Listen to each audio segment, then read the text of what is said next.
Hey everybody, this is D Hunter, bringing another action figure review. Today, we're going to be looking at the McFarlane DC Multiverse Batman from Earth 1. This is the Devastator. He's more or less a Doomsday and Batman hybrid.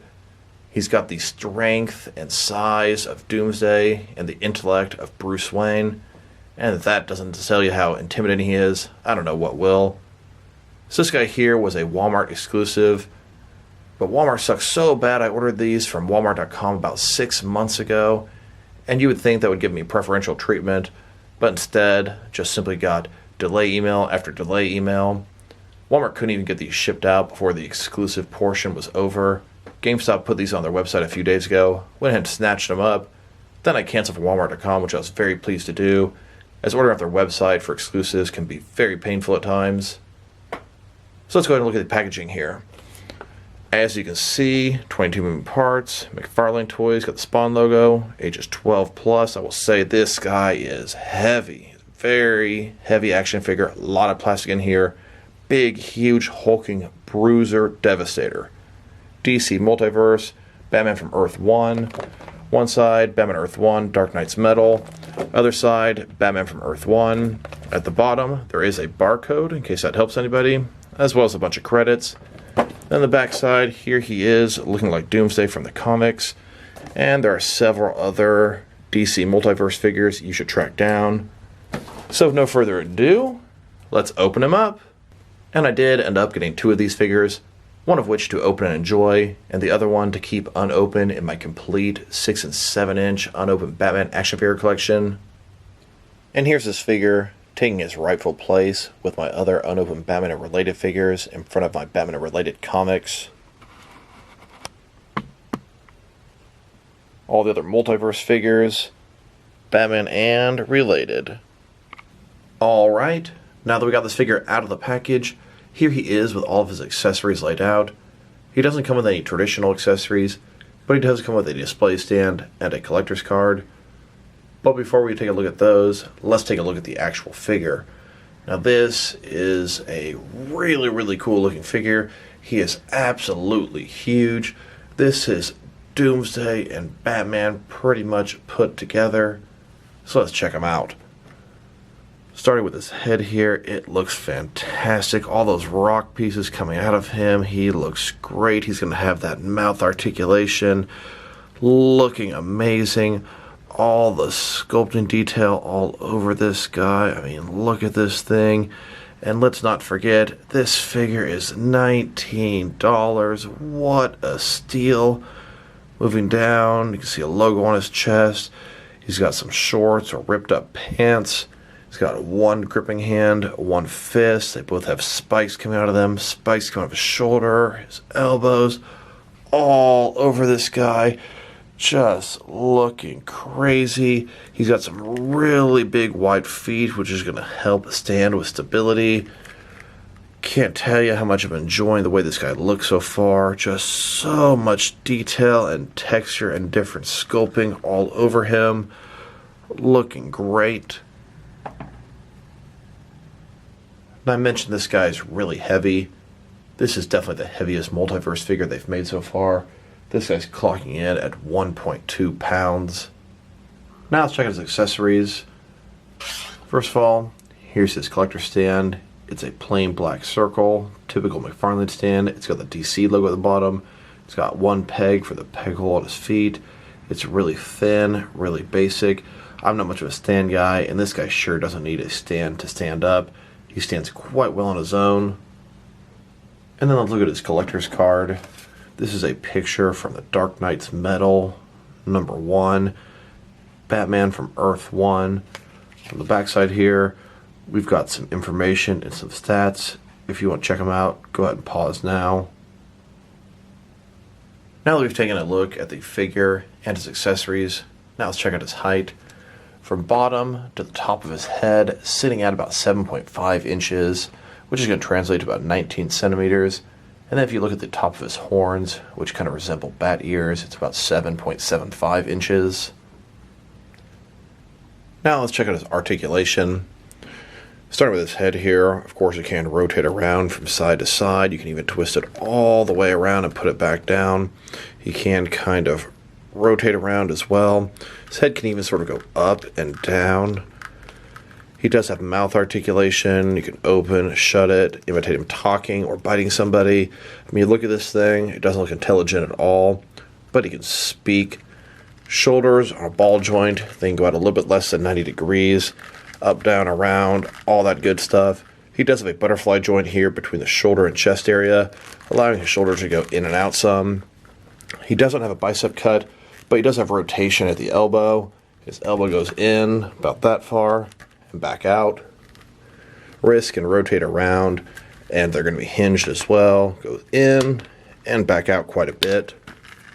Got a ball joint in his torso, allows him to rotate around pretty nicely. He can go forward and back about that far. He has another ball joint at the bottom of his torso, can rotate around and go forward and back even more, giving him a pretty good range of motion, especially for a big figure like this.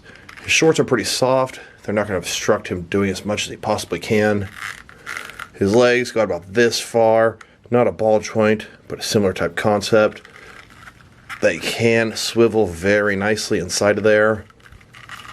Forward about that far. Back about that far. Single jointed knees. Here they are completely straight. They go back about that far. Then his foot here, up, down. Can tilt and rock pretty nicely. And he's got toe articulation in addition to that. Here he is on a rooftop at Gotham, facing off with the Rebirth Batman.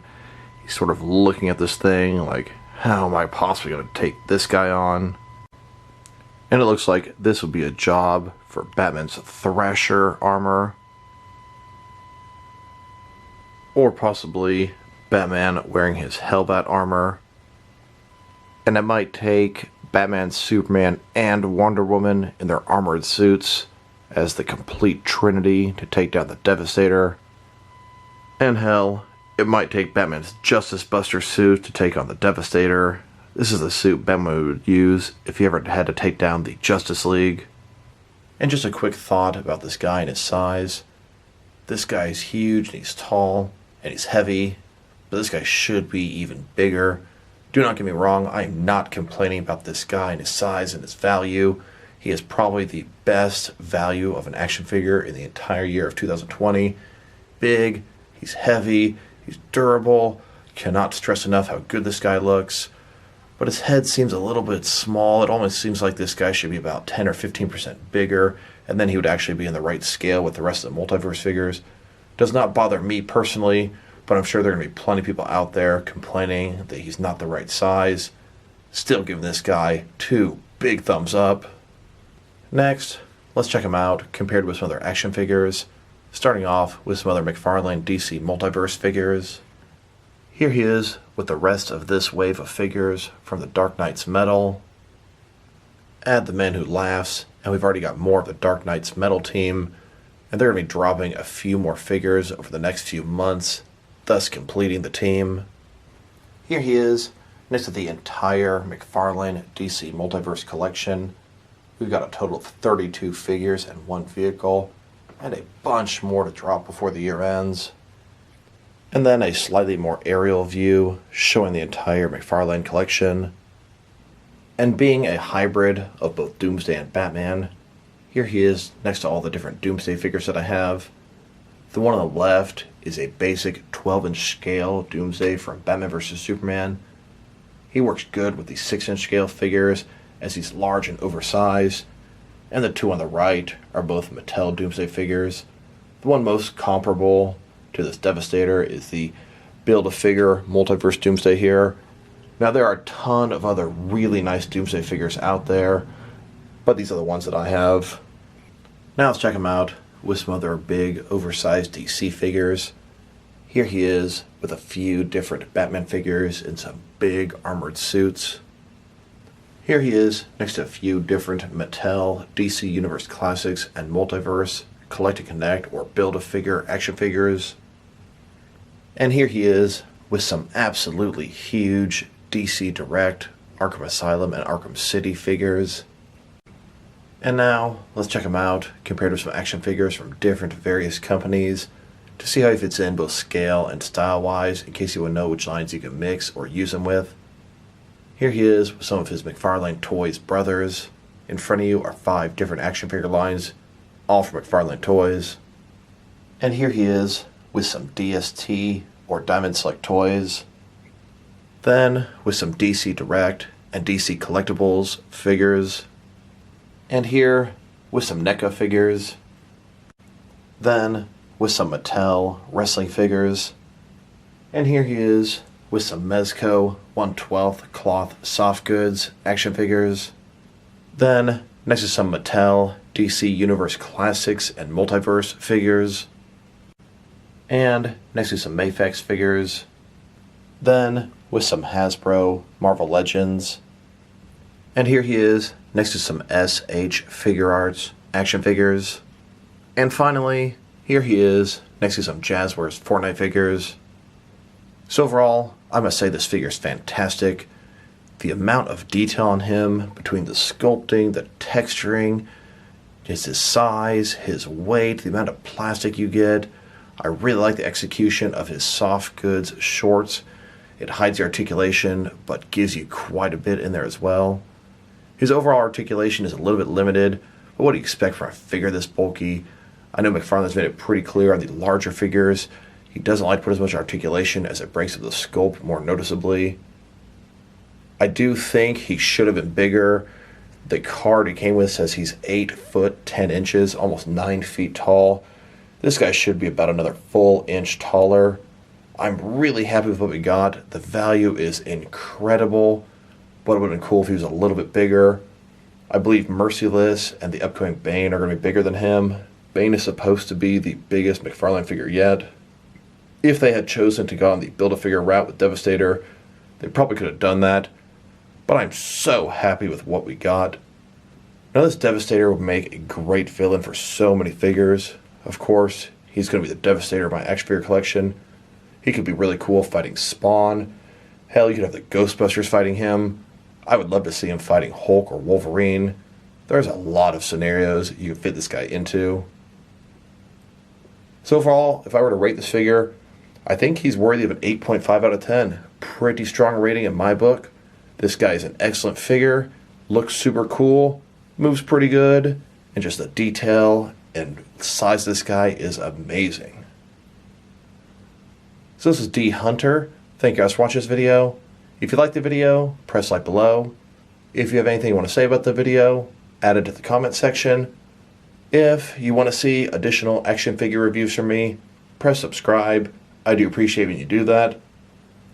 Once again, this is D Hunter. Thank you guys for watching this video, and I'll talk to you guys real soon.